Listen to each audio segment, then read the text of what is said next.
Let's talk about the ideal operational amplifier, which we know from circuits classes, and remind ourselves how we go about analyzing the input-output relationship for it. We start with the two circuit laws, Kirchoff's two laws. There's Kirchoff's current law, and there's Kirchoff's voltage law. And Kirchoff's current law basically states that there is no accumulation of charge in a circuit. All the currents which enter a particular point in a circuit will have corresponding currents that leave that point in the circuit. Or you could also say it that the sum of all currents flowing into a point in the circuit is equal to the sum of the currents flowing out of that point in the circuit. Or we could say it another way. If we give the currents a direction, let's say we agree that the current direction is all inward, then outward currents will be negative. And then you simply state that the sum of all currents going into a point in the circuit must equal to zero. Okay, so there's different ways of stating Kirchoff's current law. And at the bottom here is one of them. All the currents going in equals all the currents going out. Then there's Kirchoff's voltage law. And it states that the sum of all voltages around a loop is equal to zero. When it says the sum of all voltages, it means the sum of all voltage drops. Or it could be the sum of all voltage increases, right? Voltage increase is the same thing as a negative voltage drop. Or you could say it another way, the sum of all the increases of voltage must equal the sum of all the decreases in voltage. So now with Kirchoff's circuit laws, we can go ahead and analyze a couple of circuits. So we'll start with the inverting amplifier. And what we're interested in is the relationship between the input voltage and the output voltage. Okay.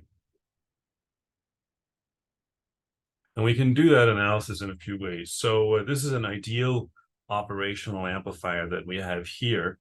And what that means is that the current going into that point there, the inverting, actually the current going into any terminal is equal to zero, okay? We don't really need this information here, but the current going into that terminal is also zero. The other thing we talk about is a virtual ground or virtual connection, and that is between these two. When the operational amplifier is used in the feedback mode, the inverting and non-inverting terminals are at the same potential. So the non-inverting terminal, the plus terminal, is at zero potential. And that means that the inverting terminal, the negative terminal, must also be at zero potential. So with that, we can actually compute this current here. Because that current then must be equal to the voltage drop across that resistor divided by the resistance of the resistor. So it looks like this, I is equal to V in minus 0 over R, like that. Well, of course, the 0 is 0, V in over R, okay? So we've used Ohm's law for that. Next, we can use Kirchoff's current law to convince ourselves that the same current must be flowing here. Because if there's I going into that point, then there must be I going out of that point as well, okay? So now the voltage drop across the resistor RF, well, according to Ohm's law, it's equal to RF times I, right?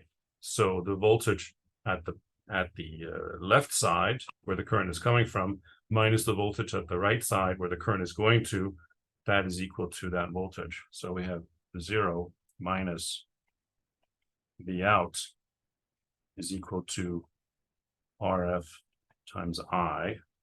And of course, we can eliminate the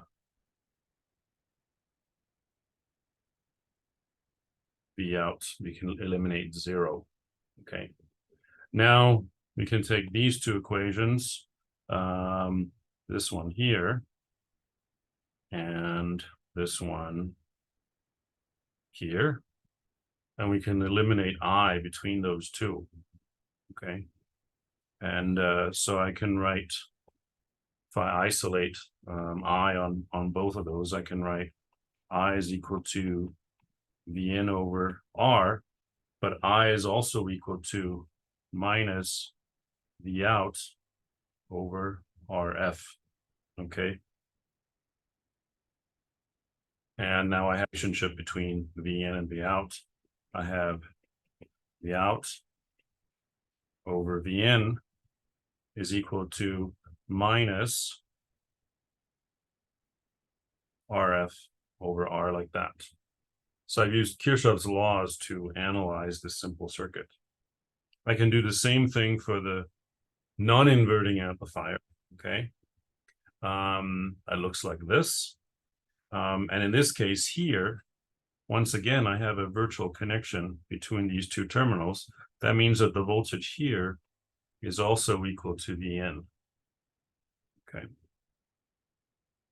So in that case, I can compute a current. I can compute a current that flows in this direction here.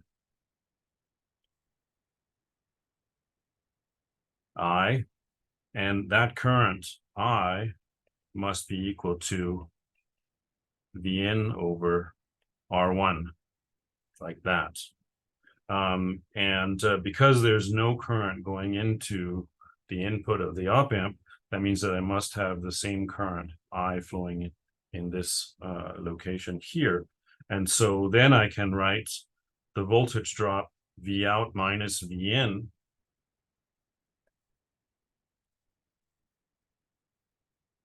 is equal to I times R2, like that. And so once again, I can eliminate I between these two equations. So I have Vn over R1 is equal to V out minus Vn over R2, like that. And let's see if we can rearrange that a little bit. Vn over R1 is equal to V out over R2 minus Vn over R2. Move R2, the Vn over R2 over to the other side.